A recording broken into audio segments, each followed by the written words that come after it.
미가 7장. 재앙이로다. 나여 나는 여름과 과일을 딴 후와 포도를 거둔 후 같아서 먹을 포도송이가 없으며 내 마음에 사모하는 처음 익은 무화과가 없도다. 경건한 자가 세상에서 끊어졌고 정직한 자가 사람들 가운데 없도다. 무리가 다 피를 흘리려고 매복하며 각기 그물로 형제를 잡으려고 하고 두 손으로 악을 부지런히 행하는도다.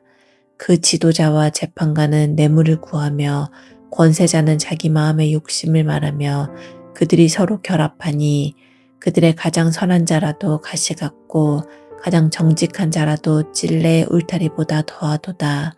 그들의 파수꾼들의 날 곧 그들 가운데에 형벌의 날이 임하였으니 이제는 그들이 요란하리로다.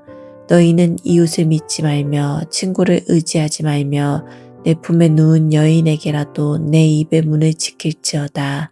아들이 아버지를 멸시하며 딸이 어머니를 대적하며 며느리가 시어머니를 대적하리니 사람의 원수가 곧 자기의 집안 사람이리로다. 오직 나는 여호와를 우러러 보며 나를 구원하시는 하나님을 바라보나니 나의 하나님이 나에게 귀를 기울이시리로다. 나의 대적이여 나로 말미암아 기뻐하지 말지어다. 나는 엎드러질지라도 일어날 것이요 어두운 데에 앉을지라도 여호와께서 나의 빛이 되실 것이미로다. 내가 여호와께 범죄하였으니 그의 진노를 당하려니와 마침내 주께서 나를 위하여 논쟁하시고 심판하시며 주께서 나를 인도하사 광명에 이르게 하시리니 내가 그의 공의를 보리로다. 나의 대적이 이것을 보고 부끄러워하리니 그는 전에 내게 말하기를 내 하나님 여호와가 어디 있느냐 하던 자라. 그가 거리에 진흙같이 밟히리니 그것을 내가 보리로다. 내 성벽을 건축하는 날 곧 그날에는 지경이 넓혀질 것이라. 그날에는 아수르에서 애굽 성읍들에게까지 애굽에서 강까지 이 바다에서 저 바다까지 이 산에서 저 산까지의 사람들이 내게로 돌아올 것이나 그 땅은 그 주민의 행위의 열매로 말미암아 황폐하리로다. 원하건대 주는 주의 지팡이로 주의 백성 곧 갈멜 속 살림에 홀로 거주하는 주의 기업의 양떼를 먹이시되 그들의 옛날같이 바산과 길르앗에서 먹이시옵소서. 이르시되 내가 애굽 땅에서 나오던 날과 같이 내가 그들에게 이적을 보이리라 하셨느니라. 이르되 여러 나라가 보고 자기의 세력을 부끄러워하여 손으로 그 입을 막을 것이요 귀는 막힐 것이며 그들이 뱀처럼 티끌을 핥으며 땅에 기는 벌레처럼 떨며 그 좁은 구멍에서 나와서 두려워하며 우리 하나님 여호와께로 돌아와서 주로 말미암아 두려워하리이다. 주와 같은 신이 어디 있으리이까. 주께서는 죄악과 그 기업에 남은 자의 허물을 사유하시며 인애를 기뻐하심으로 진노를 오래 품지 아니하시나이다.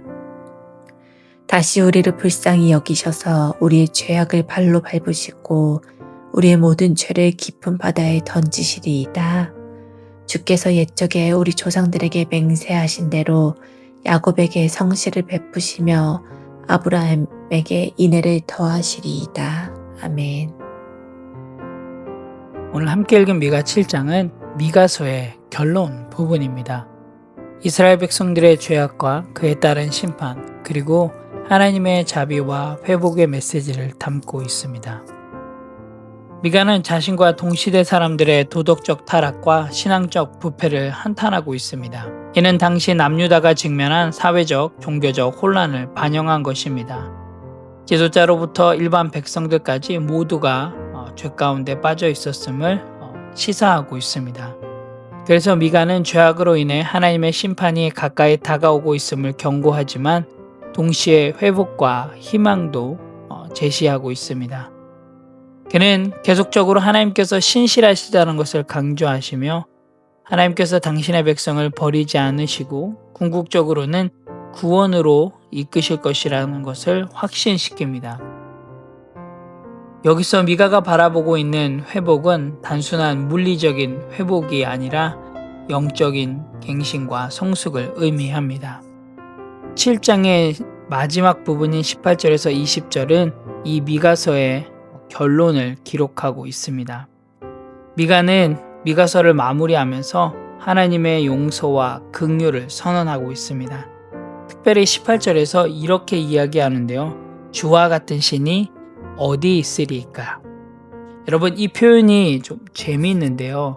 이 표현은 미가의 이름의 뜻과 동일합니다.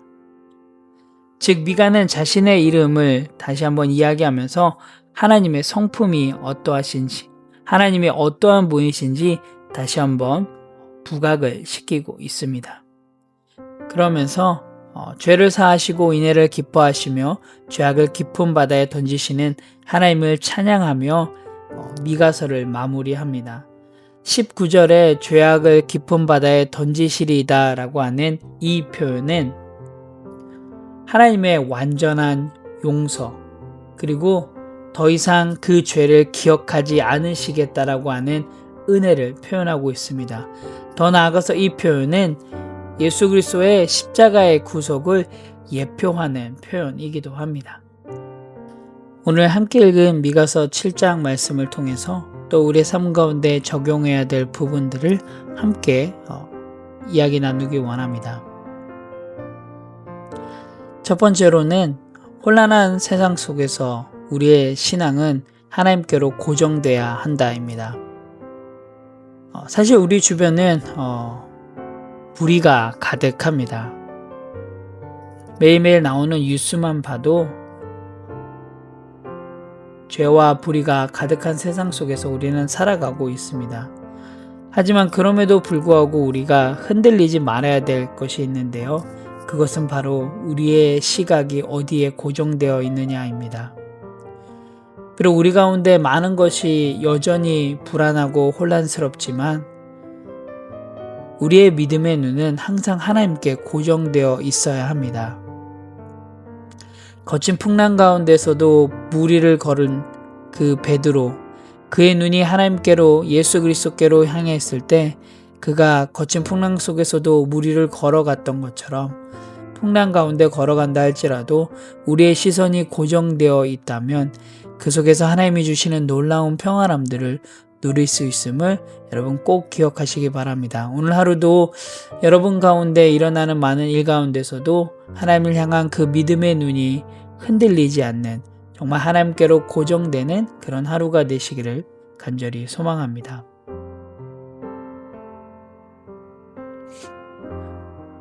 두 번째로 넘어짐이 끝이 아니다입니다. 사실 우리 가운데 많은 실패 순간들이 있죠. 또 우리 가운데 죄 때문에 좌절되고 낭망할 때가 참 많습니다. 하지만 우리가 넘어진다 할지라도 그게 아주 꼬꾸라지지 않음을 여러분 꼭 기억하시기 바랍니다. 하나님께서는 우리를 다시 일으켜 세우심을, 그래서 회복의 자리로 하나님께서 이끄실 것이고 죄로 말미암아 무너졌던 하나님과의 관계를, 죄로 말미암아 끊어졌던 그 하나님과의 언약의 관계들을 다시금 회복시키실 하나님의 손길을 꼭 기대하시는 우리 모두가 되기를 간절히 소망합니다. 세 번째로는 뉴라이프 공동체의 정체성을 기억하자입니다. 오늘 미가의 고백, 주와 같은 신이 어디 있느냐? 결국 하나님과 같은 분은 없다. 하나님의 자비와 용서를 드러내고 있는 미가처럼 정말 세상 속에서 건강한 성도로서 하나님을 증명하며 나아가는, 말씀대로 실행하고 실천함을 통하여서 하나님의 하나님 되심을 드러낼 수 있는 그런 귀한 하루의 삶이 되시기를 간절히 기도합니다. 함께 기도하겠습니다. 하나님 감사합니다. 오늘도 미가서 7장 말씀을 통해서 하나님을 다시금 배우게 됩니다. 하나님, 비록 우리가 넘어진다 할지라도 하나님께서는 일으켜 세워주시고 또한 하나님의 그 은혜로 우리의 죄를 깊은 바다에 던지시며 다시금 기억지 않겠다, 완전히 용서하겠다 해주셔서 너무나도 감사합니다. 하나님, 우리 뉴라이프 공동체가 정말로 미가의 고백처럼 주와 같은 신은 어디 있느냐, 하나님 같은 분은 없음을 정말 삶 속에서 말씀대로 실행하고 실천함을 통해서 증명하고 증거하는 그런 귀한 공동체 될 수 있도록 하나님 인도하여 주시옵소서. 오늘 하루도 정말 그렇게 살아냄을 통하여서 주님의 은혜로 넉넉히 승리할 수 있도록 인도하여 주시옵소서. 감사드립니다. 예수님의 이름으로 기도합니다. 아멘.